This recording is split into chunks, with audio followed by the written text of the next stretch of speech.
Welcome back, everybody, to the Classic Rock Podcast. And coming up, here's a clip from one of the upcoming shows. And this is one that is going to be featuring a man who is described as the guitarist's guitar player. And he is Lance Lopez. Now, he's got a brand new album out. It's his best solo work so far. It is called Trouble Is Good, and he's going to be featuring in an upcoming show when we're going to be looking back at his career in depth, and we're going to be hearing some tracks from this new album. Now, also coming up, Glenn Hughes in a special Burn 50th Anniversary Special Edition. We'll look back at Glenn's extraordinary career, not only as part of Deep Purple, but in this highly successful period that he's enjoyed over the last decade as well.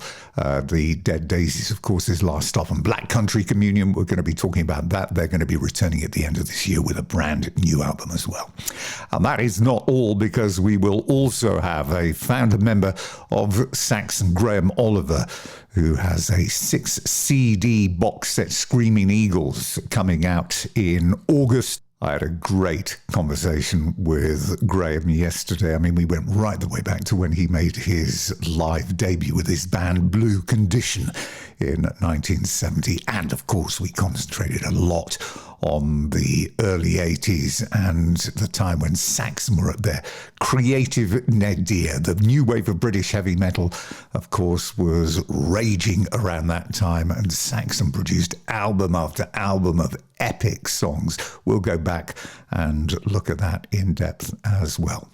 But back to Lance Lopez. In this clip, he remembers the very first time that he met Billy Gibbons when he was just 16 years of age.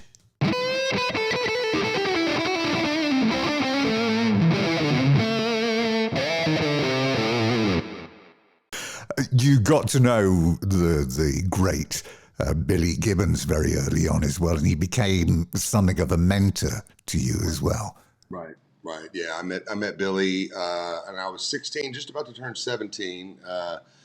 Pre the Johnny Taylor days, and we met in Dallas. I was actually got up and played a set of Jimi Hendrix at a jam session at a club called the Greenville Bar and Grill that was on Greenville Avenue in Dallas, and I got up and played a set of Jimi Hendrix songs, and he was next door. There's an Italian restaurant next door called Torelli's. It's very legendary in Dallas, and Billy was over there eating Italian food with a date. He had a chick with him, and they're over there eating Italian food, and he through the wall he hears somebody playing Jimi Hendrix, and gets up from the dinner and goes next door. And so when I finished playing, the manager of the bar grabbed me immediately, and I was just a kid, and I thought I was in trouble. I thought, oh man, I'm getting kicked out. I'm too young to be in here. And the manager came and grabbed me and pulled me off the stage. He's like, somebody needs to talk to you back here. And drugged me to the back of the room, and halfway through the back of the room, I saw the shadow and the beard and the hat, and like a cartoon character. And the manager just takes me to Billy and just like shoves me at him. I'm out there by myself. And then Gibbons lowers his sunglasses and leans in, and the first things he said to me is, Jimi Hendrix was a friend of mine. I was like, and then the rest is history. It is. How did it make you feel? I mean, that when you got home that night, you walked into your room. Did you sit there and think, did that really just happen, or am I dreaming it? Oh yeah, it was great. It was amazing, and Gibbons was living in Dallas at that time, and he. The early '90s, and they had a big hit in America on MTV again, and they were playing big shows, and absolutely. I mean, you have to understand, my first ZZ Top show was at the Cotton Bowl Stadium. I mean, I saw them with 85,000 people. I mean, it was massive. So, I mean, it was like U2 level big, when we were kids. So, that they were larger than life. I mean, they weren't even like real. They were like cartoon characters for us. So with the cars and the moves and the whole era of Eliminator and Recycler and Afterburner. And so to see them in a stadium with the lasers and the production and the whole thing, and then to befriend Billy and him to come to stop his dinner and come over and see me play. And then after that, we saw each other all over town and we hung out a lot.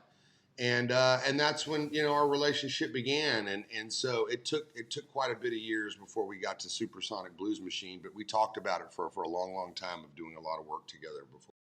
Well, that was Lance Lopez. His new album, which is called Trouble is Good, is out now, and it is excellent. It is well worth your time to give that a listen over the course of the weekend. And he is going to be featuring on the upcoming edition of the Classic Rock Podcast. We'll get right back to the beginning. He's got some amazing stories. His dad, by the way, was in the army with Elvis Presley. Can you believe that? Don't forget, if you've missed any of the recent editions of the show, you can catch up with all of the exclusive interviews and features with the likes of Samantha Fish, Dave Brock, The Damn Truth, Denny Carmassi, Robin George, Judas Priest, Richie Faulkner, The Guess Who, Robert John and the Wreck. You can find them all either over at the website at www.theclassicrockpodcast.com or via any streaming provider. And that is it for now. Look forward to having your company on the next edition of the Classic Rock Podcast. Until then, from me, Tim Cable, bye-bye for now.